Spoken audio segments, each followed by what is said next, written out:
Damos la bienvenida aquí en Esferas de Poder en la entrevista central al prominente jurista y presidente de la Fuerza Nacional Progresista, el doctor Marino Vinicio Castillo. Muchas gracias por el honor. Bienvenido, doctor.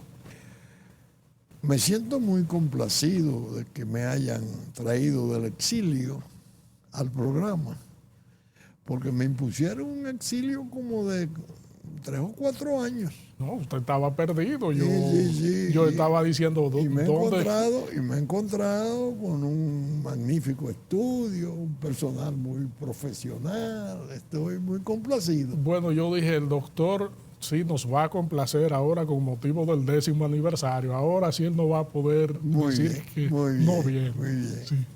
O ahora sí él va a encontrar espacio dentro de su ocupada agenda. Bueno, ya me sé el camino nuevo. Ya. Doctor, para nosotros es un gran honor, le repetimos, su comparecencia aquí en Esferas de Poder para arrojar luz al país. Como usted se puede arrojar luz en materia jurídica, política, geopolítica, institucional, en todos los renglones de las ciencias sociales y políticas. Pero quisiéramos concentrarnos en un tema palpitante en el ámbito político y palpitante por su cercanía y su relación con un sector político importante como es el del PLD y del expresidente Leonel Fernández. Usted tiene esas relaciones desde cuando Juan Bosch, que cultivó relaciones armoniosas y muy fraternas y muy compactas políticamente. Ahora le toca el turno a un discípulo de Bosch, al expresidente Leonel Fernández.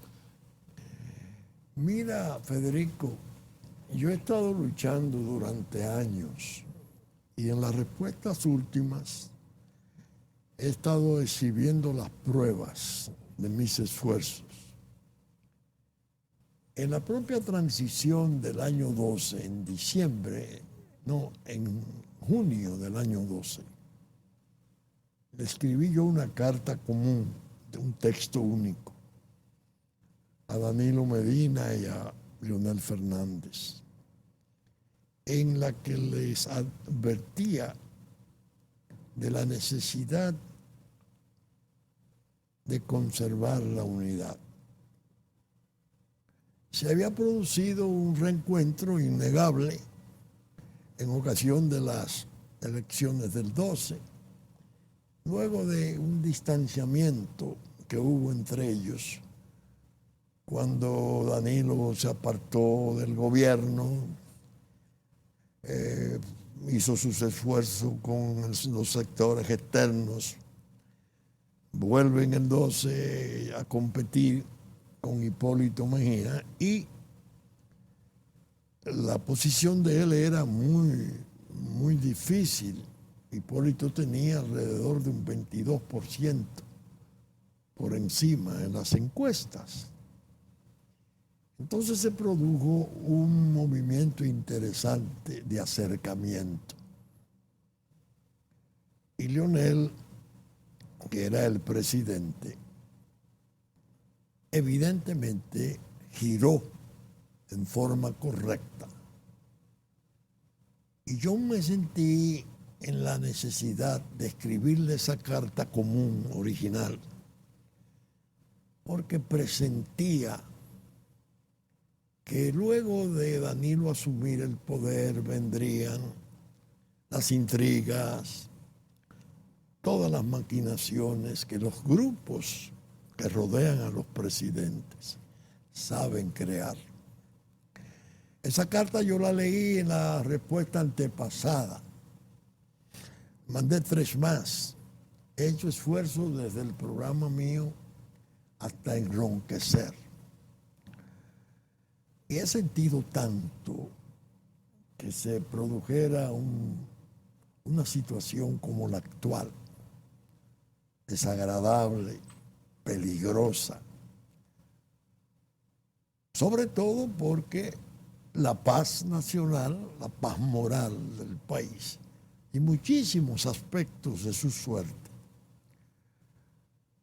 El partido de poder, que está en su 4º periodo, cuando va aproximándose el 20, se aboca o lo aboca al país a una situación de riesgos inmerecidos.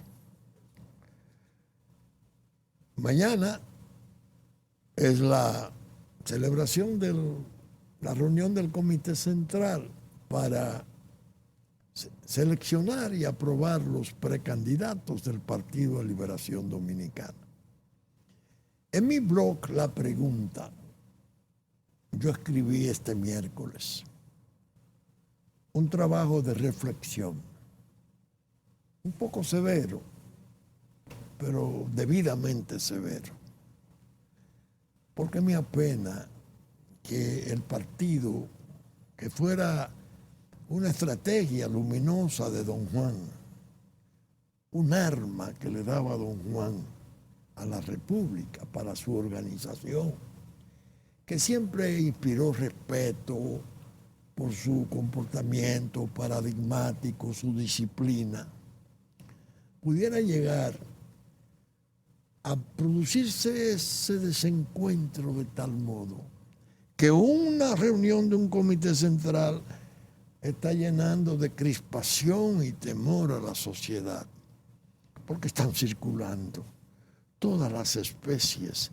todas las bajezas, lo que yo llamo los trinos de la infamia, que son incesantes. Cuando venía mi auxiliar, doña Grisel, me dice, mire, usted me dijo hace 2 días que le guardara este periódico. Era para la respuesta. Y yo no lo utilicé hoy en la respuesta cuando grabé temprano. Y digo, ese periódico, ¿y por qué no voy a...? Se trata de una edición del diario El Nacional. Y ella me dice, para que tú veas lo que es el interés y la eficiencia de la gente que está trabajando alrededor de uno. Yo no encuentro. Dice, no, lea usted ahí arriba. Si me pudieran hacer los muchachos un close-up. Correcto, correcto. Leonel augura victoria aplastante de Danilo. Lunes 19 de agosto 2015. Ya en el proceso de reelección de Danilo. No en el 12. En el 12 fue un apoyo abrumador. Fíjate el tipo de comportamiento de Leonel Fernández frente a las perspectivas de poder de Danilo Medina. En el 12, evidentemente los 22 puntos que tenía por debajo de Hipólito. Al involucrarse Leonel, al involucrarse doña Margarita, que se repartieron áreas, recuerda.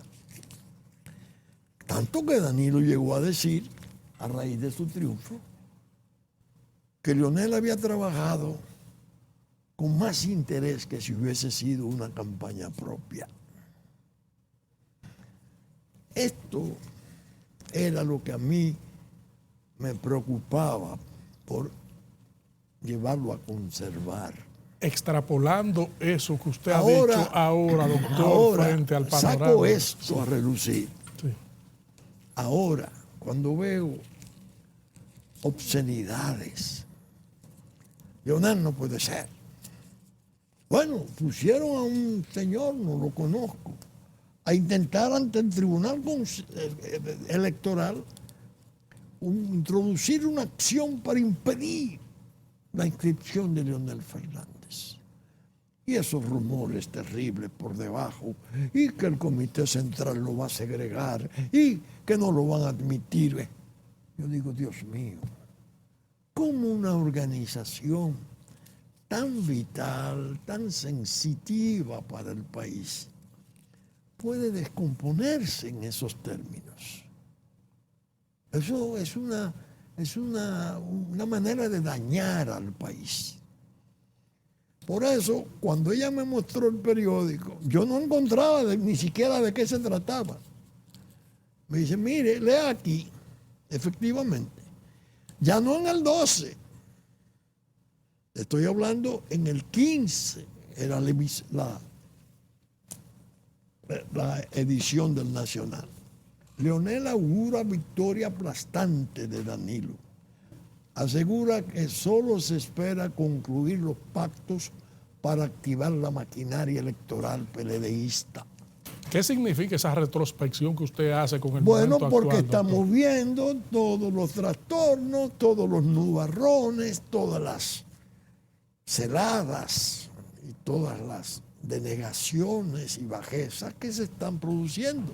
Ese pacto que se refería a Leonel ahí establecía, por ejemplo, cómo se iba a presidir la Cámara de Diputados. El pacto político con el que se salió de la crisis del 12. ¿Cómo la crisis del 15? ¿Cómo se iba a hacer? Bueno, Reinaldo, después de Reinaldo, no recuerdo cuál, Vargas creo, José Rafael, después vendría, no sé si doña Cristina, no, eso no se pudo. Ahora tienen el problema. Primero ahora es Camacho, fue doña Lucía, la hermana del presidente. Pero conforme ese pacto le tocaría al diputado de Santiago, Demóstenes. Bueno, pues ya no. Ya hay un lío, ya eso no se va a cumplir, es un pacto. ¿Cuál es la idea? ¿Qué es lo que están fraguando esos grupos? ¿Qué es lo que quieren? Y al presidente evidentemente lo han hecho deslucir en una forma penosa. Penosa. Mira, hoy aparecen unas declaraciones de mi buen amigo, mi querido amigo Reinaldo Pared Pérez. Somos amigos de verdad y de muchos años. En el Diario Libre. Yo las leí. Y lo que dije fue para mí mismo. Dios mío, ¿pero hasta dónde ha llegado esto? Reinaldo, describiendo en detalle el día en que el presidente pronunció su discurso, cómo lo llamó, lo que le dijo. Hubo un momento que le dijo, te voy a decir algo que ni tu hermano Carlito lo sabe. Estoy esperando una llamada de Pompeo, el secretario de Estado de Estados Unidos. Aguanten ese proyecto, aguanten. Reinaldo dice, bueno, él lo hizo, sí, lo retiró porque temió por la legitimidad. No, querido amigo. La legitimidad que él quería oír una semana más el parecer de los dirigentes de oposición. No, por Dios. Al país hay que hablarle con franqueza, con sinceridad. Ustedes se hacen un daño enorme cuando de un modo u otro retuercen la realidad. Luis Abinader había hecho una manifestación importante en la puerta del Palacio del Congreso. Leonel Fernández, bajo lluvia, ya vimos lo que hizo. Las iglesias, todos habíamos estado contra la reforma constitucional. ¿Quién puede creer, Federico, que lo que lleva al presidente a tomar la decisión de no intentar la reforma y de retirar el proyecto que iba a presentar mi buen amigo Charlie Mariotti, porque son todos mis amigos? Reinaldo dice, me llamó y me dijo, no lo ponga todavía porque estoy pendiente de una llamada del secretario de Estado norteamericano, Pompeo. Entonces va al discurso y luce, por eso hablé de que lo han hecho deslucir, porque no ha tenido consejos sabios y prudentes al lado. El presidente ese día recibió una noticia fuerte en la mañana por la embajadora norteamericana. al mediodía por la llamada del secretario de Estado, que ya venía siendo anticipada por una serie de advertencias que venían haciendo sobre la cuestión de un tercer periodo. Recuérdate, desde que Comey, aquel diplomático, se entrevistó con el presidente al bajar las escaleras, que iba como un poco trémulo, le dijo a los periodistas: tratamos cosas que ustedes no pueden saber, que a ustedes no les pueden llegar. Ya había aparecido la carta del senador Menéndez pidiéndole a Pompeo que qué estaba pasando en República Dominicana y diciendo al final, al despedirse: esperamos su respuesta. El senador Rubio, presidente del Comité de Relaciones Exteriores del Senado norteamericano. Pero hay una resolución unánime, bipartidista, que con motivo del caso de Evo en Bolivia, dictaron diciendo que Estados Unidos no aprueba esa alteración de los periodos presidenciales y reformas constitucionales antojadizas, porque eso lo que hace es que daña el Estado de Derecho. Oye esto. No, hombre, por Dios. Hay una guerra imperial. Hay un imperio de Asia y hay un imperio en América que están disputándose a escala mundial espacios, hegemonía, cosas severas.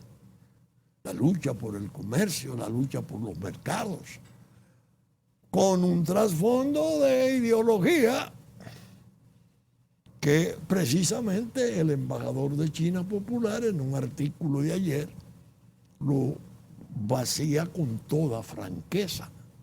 El papel del Partido Comunista Chino en la conducción de todo el proceso de crecimiento asombroso de China. Y cómo creció de 50 miembros en 1920 a 90 millones de camaradas. Y que China no se hubiera podido llegar a hacer eso a menos que no hubiera intervenido el Partido Comunista. Lo dicen de una forma realmente impecable, como lo explica.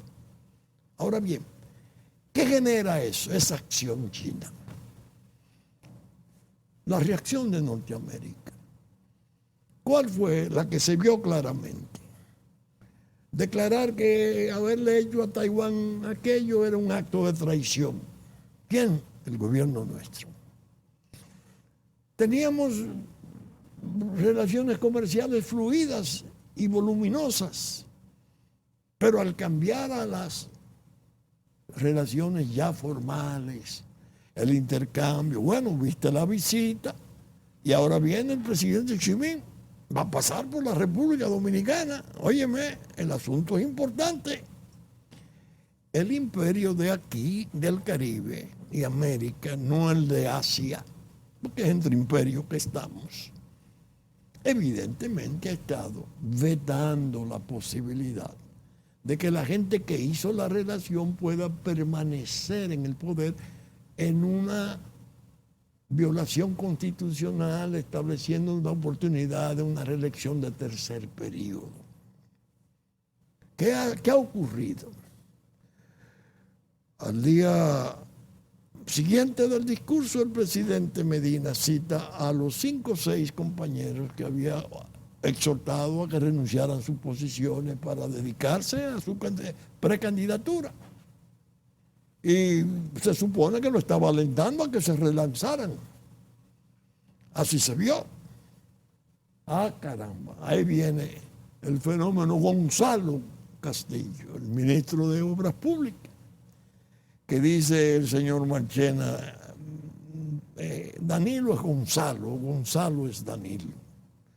Señor Marchena, a los presidentes hay que reservarles un nicho aparte, porque las cosas que se puedan decir o probar y lo que pueda servir para ataque contra el ministro, si usted dice esas cosas, se van a endurecer porque es contra el presidente. Sobre este y otros temas vamos a ampliar en breve aquí en Esferas de Poder con el próximo segmento con el prominente jurista y presidente de la Fuerza Nacional Progresista, el doctor Marino Vinicio Castillo.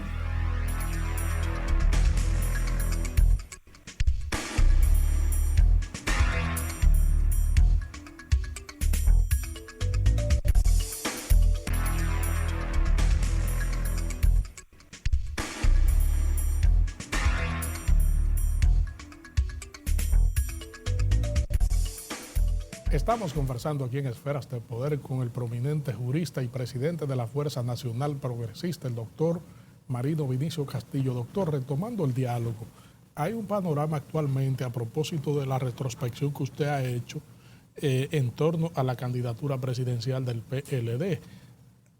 Se está buscando un delfín del presidente al no poder aspirar nueva vez. Han surgido otros precandidatos, el último es el ministro de Obras Públicas, Gonzalo Castillo, que ha anunciado que deja el cargo para buscar la candidatura presidencial del PLD. Se ha propuesto incluso un frente en contra del expresidente Leonel Fernández. ¿Cuál es el resultado que el doctor ve con esa visión política y jurídica? Se está cometiendo el error de hablar de delfín. Danilo Medina es un hombre joven, ha hecho un gobierno aceptable en muchísimas cosas, ha tenido luces y sombras, ha tenido aspectos negativos y aspectos positivos. Pero Danilo Medina no es un líder nacional mítico, no es un Juan Bosch, no es un Balaguer. Regularmente el delfín es el legado que hace el líder mítico de un joven.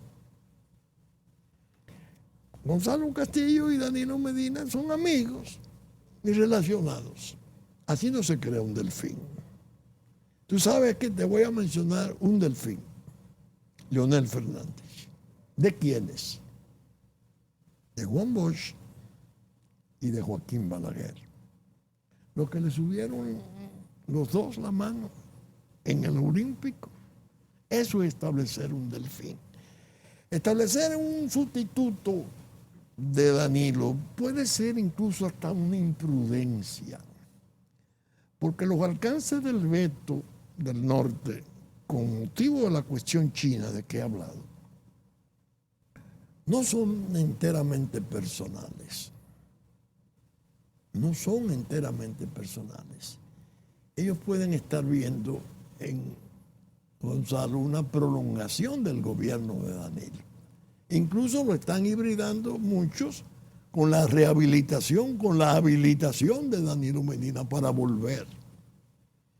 Entonces, si tú tienes una idea de lo que es el trastorno geopolítico que existe en la región y en el mundo, y lo sensitivo que resulta ese conflicto, tú tienes que decir, es una locura proponer a Gonzalo por lo que decía el encargado de prensa del gobierno. Es un amigo íntimo en el cual él cree. Más le hubiese valido haber apoyado a uno de los cuadros, que son exministros, pero son gente del partido, que no tienen ese tipo de relación con el presidente, y que tal vez, casi seguro, el veto no lo hubiese alcanzado. ¿Qué va a ocurrir? Un endurecimiento de las reacciones del Imperio del Norte. ¿Cómo lo pueden hacer? Asombroso. Basta leer el informe de Alicia Ortega y haberlo oído. Las dos versiones que dan. Una fuente terrible de degradación y de desdicha. Bueno, tú coges a Perú, Humala preso con su esposa. Toledo pedido en extradición. Kuczynski en su casa preso. Alan suicidado. Ecuador, vicepresidente Glass preso. Ahora reclaman a Rafael Correa. Lula preso. De ese expediente es una fuente tremenda de conflictos y de cosas muy sensibles que el sistema político latinoamericano ha sufrido daños incalculables. Entonces, hacer eso aquí y no esperar reacciones de endurecimiento de esas cosas es una ingenuidad. Claro, hay gente que tiene interés en otra cosa. Grupos que yo tengo la convicción que no les interesa una salida institucional, que aspiran a un desorden. Y es previsible que el proceso electoral se vea tiroteado, saboteado, de algún modo entrampado, para ver cómo lo hacen colapsar. Grupos peligrosos que entienden que el desorden puede serle más favorable que su suerte inmediata, si salen dentro de la normalidad institucional. Yo pienso que lo penoso de todo es que se hayan dividido de tal forma que no haya sido posible mantener una unidad, una cohesión, una armonía. Muchas de las cosas que se hicieron, que logró incluso hacer el propio Injerto, que viene de extracción de sociedad civil, que es parte de la destrucción de la unidad de ese partido, que incluso no va a dejar de aplaudir que el partido salga de poder si perdiere. Estamos. Doctor, ¿qué sucedería entonces con la figura de Leonel Fernández? Es difícil vaticinar porque son circunstancias que las planean, pero los que lo hacen no se dan cuenta muchas veces que son imponderables las consecuencias. En horas se pierde la normalidad, en horas no hay control sobre nada, se pierde la paz y sufre daño la República, que es el pecado capital. Y es por lo que yo expresé al principio mi desaliento y mi interés de mostrar las cosas que he tenido en favor de la unidad, para que no se produjeran esas separaciones tan ásperas, tan odiosas, casi en niveles de enemigos mortales. ¿Qué es eso? Entonces, también abandonar toda esa hipocresía y todas simulaciones, una serie de simulaciones de falsas lealtades. Hay tiempo de restañar las heridas, doctor, y una reconciliación. Un milagro. Te voy a decir como dijo Bonaparte cuando estaba allá en el crepúsculo. Un milagro salva a Francia. Un milagro podía producir eso. Pero es que han trabajado en una forma diabólica, y se han producido daños. Lo que ha ocurrido con la nacionalidad, con el territorio, con la frontera jurídica de esa nacionalidad, que ha sido perforada y dañada en una forma perversa. El discurso de La Habana, que fue tan exacto, el respeto al fallo 168, ¿cómo no podía desconocerlo en virtud del artículo 184 que lo hace mandatorio frente a todos los demás poderes públicos, que se exponía incluso a un juicio político? Fue aplaudido por los presidentes de Latinoamérica. Es más, el presidente Medina nos dijo a nosotros en mi oficina cuando nos visitó, creo que fue Correa o fue Evo, uno de ellos, que al abrazarlo y felicitarlo, dijo: Danilo, pero nosotros no sabíamos que eso era así. Fue glorioso el momento. 3 semanas después estaba arruinado en Huandolio, con los ministros haitianos, con el ACNUR y todo aquí, declarando que la patria nuestra fue una obra de élites. Duarte, y después la restauración, pienso que Luperón, de élites. Tanto sacrificio que costó eso, que ahora lo que había era una patria de vivos, que había un antes y un después. En medio de eso, la atómica de Odebrecht y otras cosas graves que están de por medio. Le dicen a los arrogantes del antes y después. ¿Y ahora? ¿Cuándo era antes? antes, cuándo es después. Es delicado. Yo tengo una posición muy, yo te diría, muy nacional. Para mí, el análisis político y el trabajo político que no tenga al país como tema esencial, como tema intocable, sagrado, no vale. Lamentamos, doctor, que el tiempo haya terminado, una conversación que abre tanta interrogante, Bueno, tantos temas. Tú tienes una manera de evitarlo, invitarme con más frecuencia. Claro que sí. Y no olvidarte de mí como lo hiciste. No, yo espero que para la próxima usted no se olvide de este público de Esferas de Poder que lo espera, espera sus sabias orientaciones. Gracias, Federico, por tu invitación. Gracias a ustedes, amigos televidentes, por habernos acompañado en esta interesantísima comparecencia con el prominente jurista y presidente de la Fuerza Nacional Progresista, el doctor Marino Vinicio Castillo. En breve, el análisis con Nelson Rodríguez, aquí en Esferas de Poder.